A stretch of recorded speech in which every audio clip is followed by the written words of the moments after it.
आज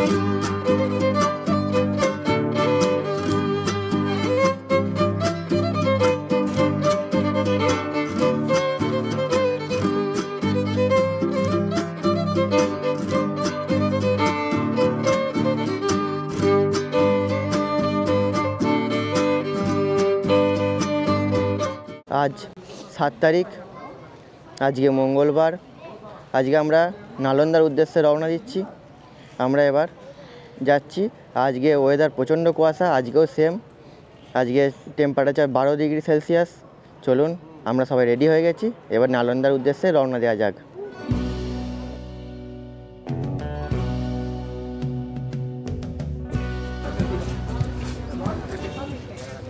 আমরা এখন আছি জল মন্দির।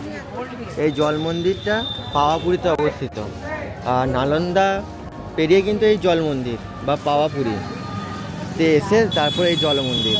তাই জল মন্দিরটি আপনাদের রাজগীর থেকে আসতে হবে 19 কিলোমিটার দূরে।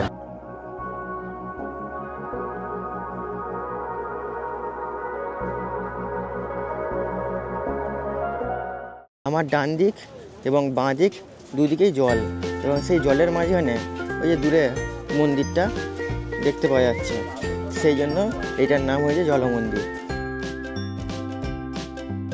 এবং এখন ঘড়িতে আমাদের বাজছে ঠিক 11টা। তাই 11টার সময় চারিদিক দেখতেই পাচ্ছেন যে কীরকম কুয়াশা ঘেরা আজকে।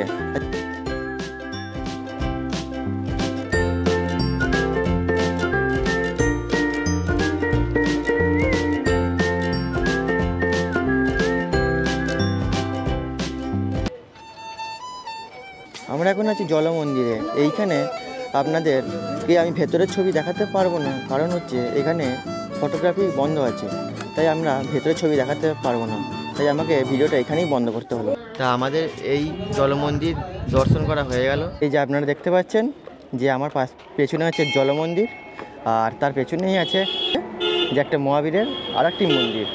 দেখুন, আপনাদের দেখাই সেই মন্দিরটি। দেখুন, অসংখ্য কারুকার্য করে তৈরি এই মন্দির, দেখতে খুবই সুন্দর।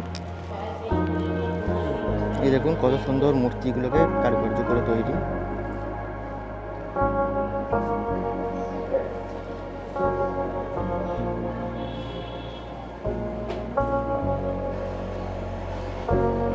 ভিতরের ছবি আমরা এখানেও দেখাতে পারবো না, কারণ হচ্ছে এখানেও ফটোগ্রাফি বন্ধ, তাই আমরা ভেতরের ছবি দেখাতে পারলাম না। এই যে মন্দিরের বাইরের দিকটা আপনারা দেখতেই পাচ্ছেন কত সুন্দর কারুকার্য করে তৈরি মন্দিরের চারিপাশ।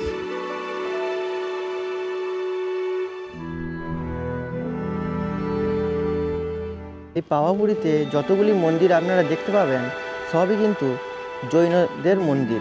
তাই জৈনদের মন্দিরগুলি একটার পর একটা আছে, কোনো বেশি দূরে নয়। আপনারা যদি দেখতে চান তাহলে মোটামুটি আপনার পুরোপুরি কিছুটা করে 5 মিনিটের মধ্যে হাঁটার মধ্যেই এই মন্দিরগুলো একটার পর একটা আছে। তা আমরা ওই মহাবীরের আরেকটি মন্দির দেখতে চলে এলাম। চলুন, আপনারা আমার সঙ্গে দেখতে থাকুন।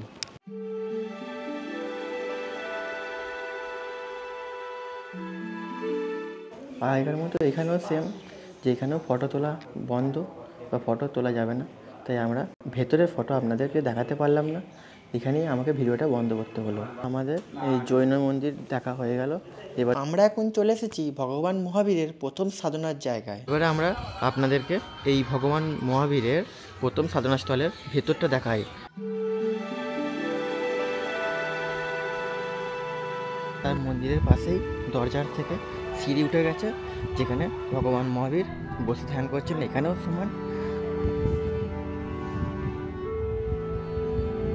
পাওয়াপুরীতে ঘোরার জায়গা এই 4টেই। তা আমরা এই 4টে দেখে এবার আমরা নালন্দার উদ্দেশ্যে রওনা দিচ্ছি। চলুন, আপনারাও দেখতে থাকুন। আমরা এখন নালন্দা বিশ্ববিদ্যালয়ে ভগ্নাবশেষ দেখতে চলে এসেছি নালন্দায়।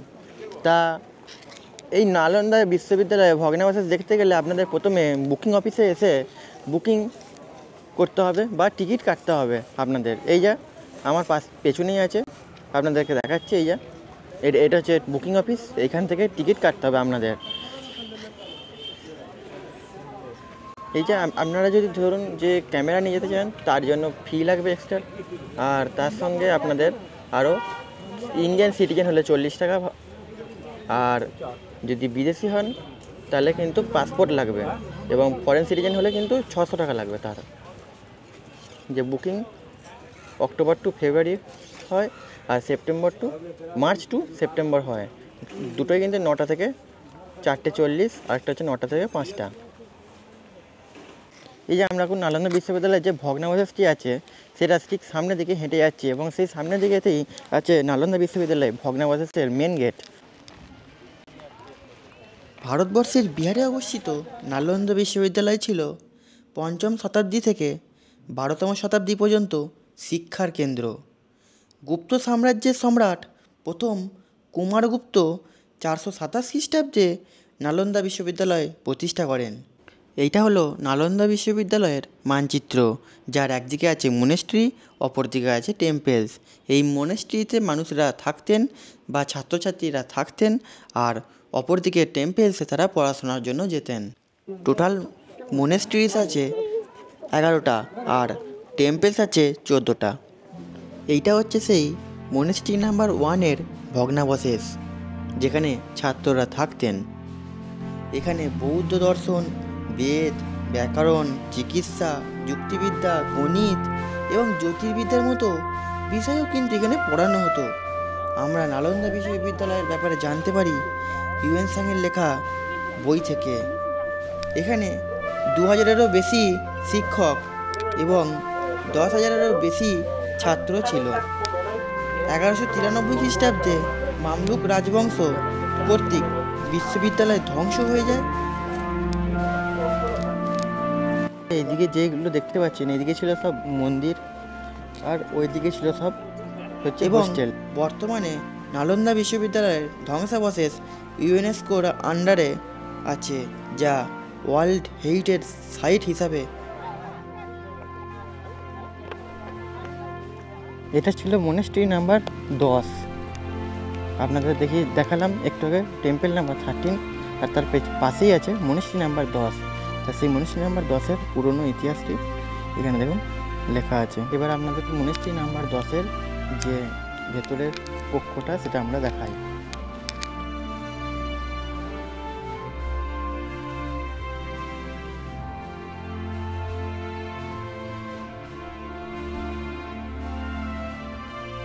তা আমাদের এই নালন্দা বিশ্ববিদ্যালয় দেখা হয়ে গেল।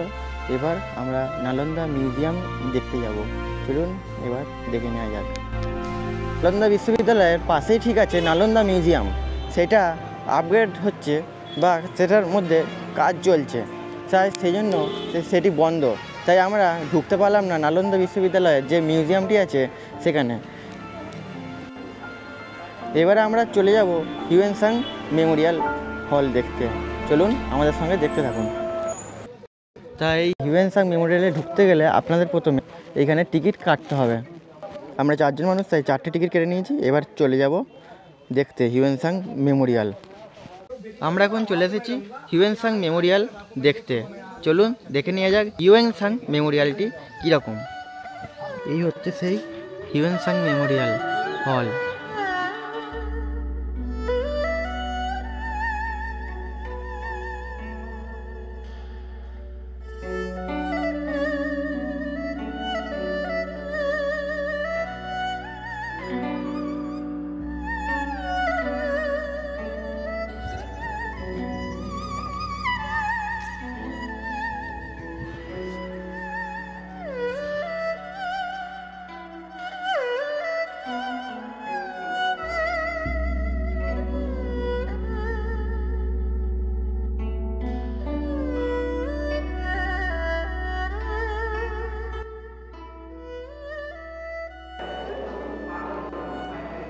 হিউয়েন-সাংয়ের সেই স্ট্রাকচারটি এখানে রাখা হয়েছে অনুমান করে যে এরকমই তিনি দেখতে ছিলেন।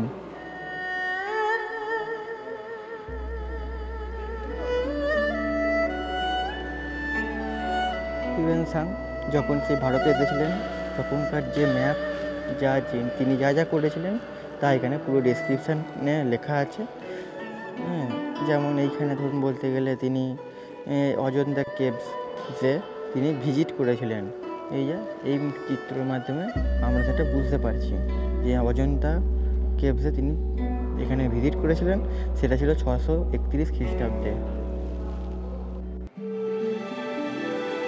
আমরা হিউয়েন সাং মেমোরিয়াল হল দেখে এবার আমরা চলে এসেছি ব্ল্যাক বুদ্ধা দেখতে। এখন ঘড়িতে বাজছে 3:30। আমরা এবার দেখতে যাচ্ছি ব্ল্যাক বুদ্ধা। তা ব্ল্যাক বুদ্ধা দেখতে যাওয়ার সময় চারিপাশে অনেক ব্ল্যাক বুদ্ধা বিক্রি হচ্ছে, আপনি যদি চান কিনতেও পারেন।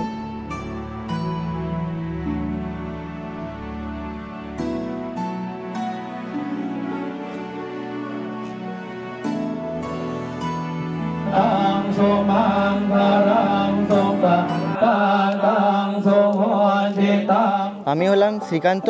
আমি হলাম শর্মিষ্ঠা। আমাদের চ্যানেল দেখছেন মমস রেসিপি অ্যান্ড ট্রিপের পক্ষ থেকে। আপনারা সঙ্গে থাকুন, দেখতে থাকুন। আমরা বিভিন্ন জায়গায় ঘুরে বেড়াচ্ছি, তার ছবি দিচ্ছি।